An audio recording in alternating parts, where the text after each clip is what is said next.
एक गांव में एक मजदूर रहा करता था जिसका नाम हरिराम था।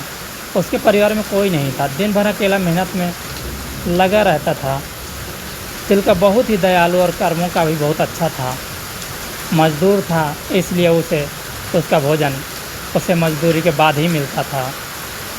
आगे पीछे कोई ना था, इसलिए वो अपनी आजीविका से संतुष्ट था। एक बार उसे एक छोटा सा बछड़ा मिल गया। उसने खुशी से उसे पाल लिया।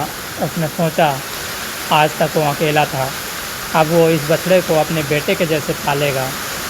हरिराम का दिन उसके बछड़े से ही शुरू होता और उसी से ख़त्म होता। वो रात दिन उसकी सेवा करता और उसी से अपने मन की बात करता। कुछ समय बाद बछड़ा बैल बन गया। उसकी जो सेवा हरिराम ने की थी उससे वो बहुत ही सुंदर और शक्तिशाली बन गया था। गांव के सभी लोग हरिराम के बैल की बातें किया करते थे। किसानों के बैलों में भरमार थी, लेकिन हरिराम का बैल उनके सबके बैलों से अलग था। दूर दूर से लोग उसे देखने आते थे। हर कोई हरिराम के बैल के बारे में बातें करता था। गरीबी की मार बहुत थी। नंदी को तो हरिराम भरपेट भोजन देता था, लेकिन खुद भूखा सो जाता था। यह बात नंदी को अच्छी नहीं लगती थी।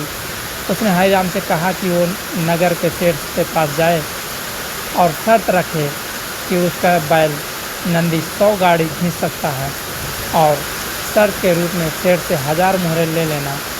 हरिराम ने कहा, नंदी तू पागल हो गया है, भला कोई बैल इतना भार वहन कैसे कर सकता है। मैं अपने जीवन से खुश हूँ, मुझे यह नहीं करना। लेकिन नंदी के बार बार आग्रह करने पर हरिराम उसकी बात मान लेता है।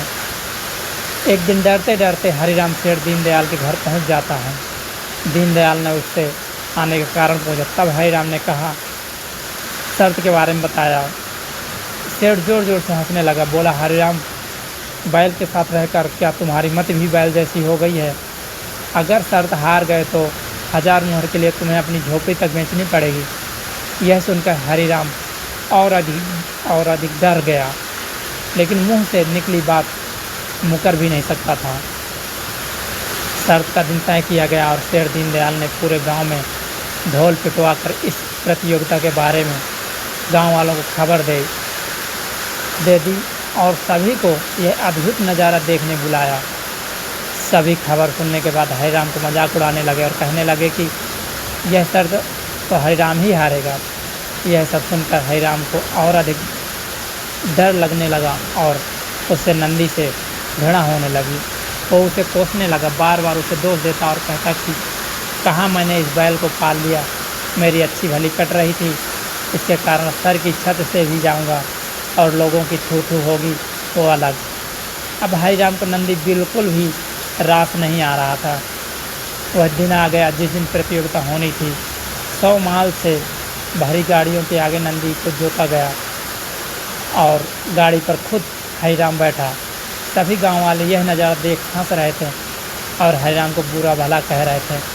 हरिराम ने नंदी से कहा, देख तेरे कारण मुझे कितना सुनना पड़ रहा है। मैंने तुझे बेटे जैसे पाला था और तूने मुझे सड़क पर लाने का काम किया। हरिराम के ऐसे घृणित शब्दों के कारण नंदी को गुस्सा आ गया और उसने ठान ली कि वो एकदम भी आगे नहीं बढ़ाएगा। और इस तरह हरिराम शर्त हार गया। सभी ने उसका मजाक उड़ाया और उसे अपनी झोपड़ी सेठ को देनी पड़ी।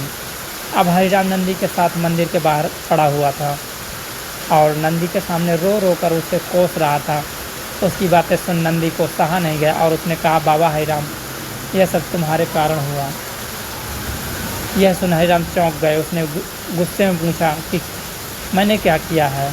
तुमने भांग खा रखी है क्या? तब नंदी ने कहा कि तुम्हारे प्रेम के बोल के कारण ही भगवान ने मुझे बोलने की शक्ति दी और मैंने तुम्हारे लिए यह सब करने की सोची, लेकिन तुम उल्टा मुझे ही कोसने लगे और मुझे बुरा भला कहने लगे। तब मैंने ठानी मैं तुम्हारे लिए कुछ नहीं करूँगा। लेकिन अब मैं तुमसे फिर कहता हूँ कि मैं 100 गाड़ियाँ खींच सकता हूँ। तुम जाकर फिर से शर्त लगाओ और इस बार अपनी झोपड़ी और 1000 मोहरें शर्त में लगाना। हरिराम वही करता है और फिर से शर्त के अनुसार 100 गाड़ियाँ तैयार कर उस पर नंदी को जोता जाता है और फिर से उस पर हरि राम बैठता है और प्यार से सहलाकर उसे गाड़ी खींचने को कहता है और नंदी इस बार यह कर दिखाता है जिसे देख सब हैरान हो जाते हैं और हरि राम शर्त जीत जाता है। सेठ दीनदयाल उसे उसकी झोपड़ी और 1000 मुहरे दे देता है। दोस्तों, हमें कहानी से यह शिक्षा मिलती है कि जीवन में प्रेम से ही किसी को भी जीता जा सकता है। कहते हैं प्रेम के सामने ईश्वर भी झुक जाता है, इसलिए सभी को प्रेम के बोल ही बोलना चाहिए। दोस्तों,